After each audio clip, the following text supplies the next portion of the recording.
Bienvenue à tous. Je vous le disais donc, Mayotte placée en alerte orange depuis ce matin. Nous sommes en direct de la case Rocher avec le préfet François-Xavier Bieuville. Monsieur le préfet, bonsoir. Merci d'être avec nous. Dans la matinée, vous nous aviez annoncé l'alerte rouge pour 23 heures. Est-ce toujours le cas? Oui, bonsoir à tout le monde et bonsoir à l'ensemble de nos auditeurs ce soir.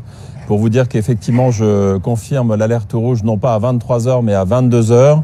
Il est important pour chacun d'entre nous de prendre conscience que l'événement qui se profile vers le sud de l'île est un événement qui est sérieux. D'ailleurs, nous pouvons déjà constater un certain nombre de manifestations de vent, de pluie.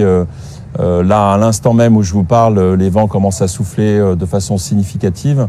Et par conséquent, j'ai décidé d'avancer à 22 heures cette alerte rouge pour permettre à chacun de bien se mettre à l'abri, de bien se confiner, de prendre soin de ces personnes proches de vous, de vos enfants, de vos familles, des personnes vulnérables, des grands-parents, des mamans qui sont isolées, pour faire en sorte que chacun puisse être protégé dans cette période qui s'annonce. Le Sud est particulièrement concerné. Alors, quelles sont les précautions prises aujourd'hui pour mettre à l'abri les habitants et notamment les sudistes?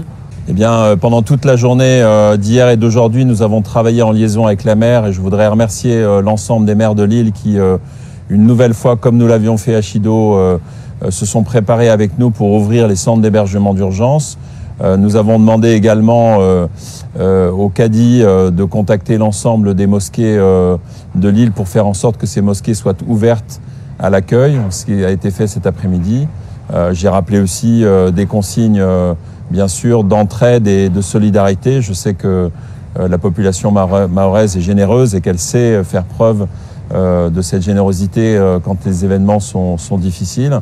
Et puis enfin, l'ensemble des prescriptions qui sont devenues maintenant des obligations avec l'alerte orange et l'alerte rouge, avec une interdiction de se déplacer d'aucune façon, ni sur terre ni sur mer, une obligation de ne pas aller sur les plages, une interdiction de se rendre sur les plages, une interdiction maintenant à partir de 22 heures de se tenir en dehors de son domicile, et puis ensuite des fortes recommandations, obligations de se protéger, de se confiner, de rester à son domicile.